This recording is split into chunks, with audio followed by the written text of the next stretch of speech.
Hello, my dears. How are we today? Got a little bit of rasp going on. Hopefully, I'm not coming down with something. All right, my name is Sitara. Thank you for joining me. If you're new to my channel, I'm ranked top 5 female psychic in the US by the American Federation of Certified Psychics and Mediums.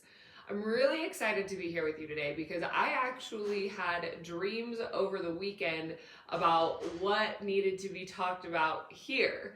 So, what that entails, what that brought up was facing that part of ourselves. Like when we say that we want to grow and we want to move forward and we want to accomplish something and we want to do something really beautiful, what happens when there's a part of us inside that just is a no?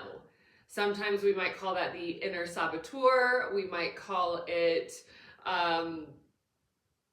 whatever we really want to call it, right? Self-sabotage, making excuses, procrastination. It shows up in so many different kinds of ways. So I wanted to address the energy of that and really what that is. Because our inner saboteur, the one that is trying to sabotage what it is that we're calling in the direction that it is that we desire to go, right? What it is that we want to create in our lives. Well, that inner saboteur is actually trying to keep us safe. It's that there's something going on within our world, within our body, our mind, our opportunities, whatever it is. And that inner saboteur is actually saying, no, wait, please don't go. And really, it's an opportunity for that inner part that is scared, that is trying to protect, because your ego just wants to know that you are safe, right? And so if your ego is trying to protect you, and by ego, I mean like the ego structure of your mind. So the ego structure is going to try to protect you even if your heart wants to go in a certain direction. And if your heart wants to go in a certain direction and it's opening the field of awareness, it's opening the quantum field of possibilities, you're starting to see new timelines available. You're like, yes, I want to do this. Yes, I want to create this. You're starting to feel that invigoration. And then for some reason, you just can't, it's like there's just something that's getting in the way, or there's something stopping. There's something that's pausing that. That's what I want to pay attention to as the inner no. So the inner no is like if you have an opportunity, has this ever happened to you? You have an opportunity presented to you that you actually really do want to do, or maybe it's a connection with a person or something, but there's just something in the communication of what it is that you share or that you say that blocks it from being able to happen, or it blocks it from being able to move through. It blocks the opportunity from being able to actually, express itself as a full opportunity or a full life experience. Well, a lot of that is coming from that inner fear of your own power, of your own success, of your own joy, of your own expansion. For some of us, it even comes down to love. If we have been hurt or we have been betrayed in love, then oftentimes we will do this inner no will show up by means of like, we want to connect with someone. We know that we feel lonely. We know that there's something going on inside that is that yearning for connection. But then inside, the damaged part, or the part that hasn't been healed or reconciled or loved or appreciated, will actually try to make sure that that connection doesn't happen, to prevent what has happened in the past that caused the pain. So that's how this like inner no. And what I mean by the inner no is that it's not blatant. It's a little bit sneaky. It's sneaky in the sense that you don't even really necessarily know that it's going on. It shows up, like I said, as procrastination. It shows up in confusing communication. It shows up in kind of manipulative tendencies when somebody isn't really trying to be manipulative, but just things aren't really quite direct and clear in communication. There's so many different ways that it shows up, and it really can throw off what it is that we're trying to create, or the life that we are working towards living or experiencing. So that inner no, when we address it, when we acknowledge it, when we reconcile it, when we sit with it, let's go ahead and just take a moment. Rub your palms together. And what this does is it opens up your hand chakra as it starts to get energy moving.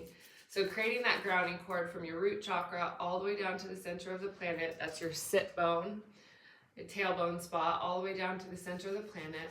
rubbing your palms together, and just simply place your palms on your heart. And set the intention for that inner no.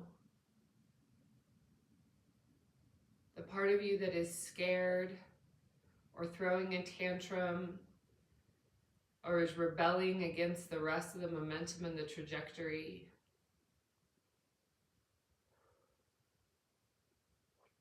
The part that's focused on what could go wrong.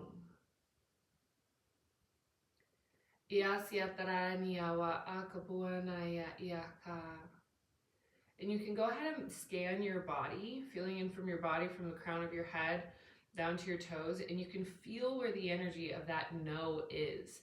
It's like the resistance to moving forward, the resistance to opportunity, the resistance to letting love in, the resistance to letting money in, the resistance to welcoming opportunities, to being seen, being visible, truly healing, letting go. The ego identity, and this is where victim mentality or like the martyr can be so intense and hard to break, because the ego creates an identity around what that means or what that is or what it looks like. And so because the ego has created literally a full identity around what that actually is, it can be really, really hard to release it and let it go unless you're willing to change your egoic identity. This is how you see yourself and how you're seen in the world. So when we talk about ego deaths, a lot of people will say like they thought they were going to die or they felt like they were going to die. And let's say it's like a very extreme circumstance, but it's similar in childbirth when a mother meets that edge of desiring to live through the pain, especially if it's a natural birth. I've heard this so many times, that it's like it's the death of the maiden that births the mother. And so that's a pretty profound example, right? But that's part of what an ego death is.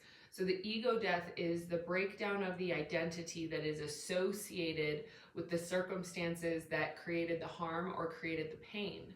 And so when we acknowledge that within ourselves and we body scan to see where it is, and we just simply give it space to communicate. And that's the stillness, that's in the listening.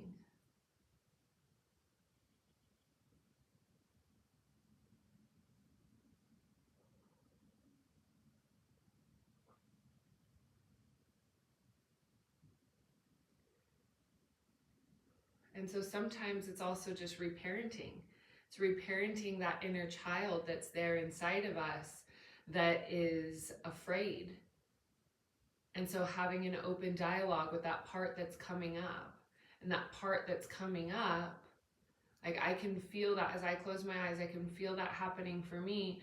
And so what I say is I communicate, hi, a very nurturing tone, very nurturing voice. I see you, I feel you. How is it that I can best take care of you today? How is it that I can best nurture you today?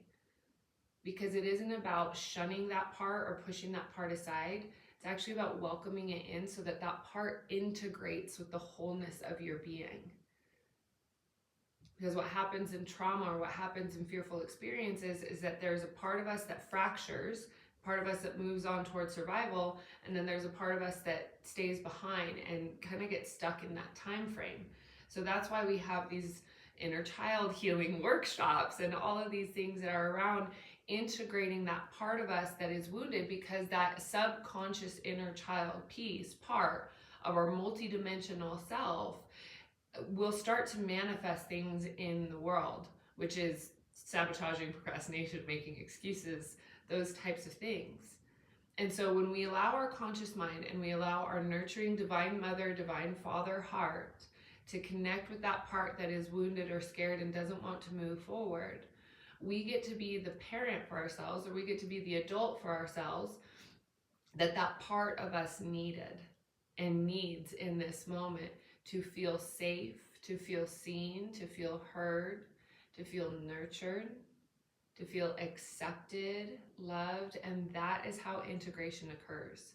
And so when that integration occurs, you actually reconcile that part that is kicking and screaming or sabotaging or doing whatever it's doing. Your behavior will be more calm. Your behavior will be more even keel. You start to embody your own wisdom when we do this kind of work. So we're going to go a lot deeper into that today in Rise. That's a big theme of our week this week. So Rise is a full year training certification course. It's a magic school for intuitive entrepreneurs. So we're developing our intuitive abilities, our psychic awareness, your ability to channel, your healing abilities, coaching abilities, basically up leveling your skill set so that you can in turn help others with what it is that you're learning while growing your business and while growing your income and coaching model. We are welcoming, of course, people that are not in the coaching industry, but primarily that's what my experience is in. So that's what I know really well. But Rise is about fine-tuning and harnessing your own psychic development, your own skills, your connection to your innate abilities in a way that is meant to expand your vision of possibilities. I really believe that growing a soul-centered business is one of the most spiritual things you can do because of conversations like this, that it leaves no stone unturned and it allows your heart to be open to do the reconciliation and the healing that I believe helps us mature, which is why I believe money is a part of this planet. It's an activator, it is resources, it's how we create, it's how we cultivate. But there's so much in learning how to master our relationship with money that also coincides with our relationship with love, opportunities, expansion, all of that. So all of that's included in Rise. If you are interested in it, we've just kind of created a stepping stone program as well called the Intuitive Entrepreneur, which is a connection to the digital programs that are created, so you can kind of get a feel for it. You can kind of start before jumping into the live classes. But you are now officially cordially invited. If that's something that resonates with you, you can find me on Instagram at sitara.speaks, or you can email us at magic@monadsociety.com.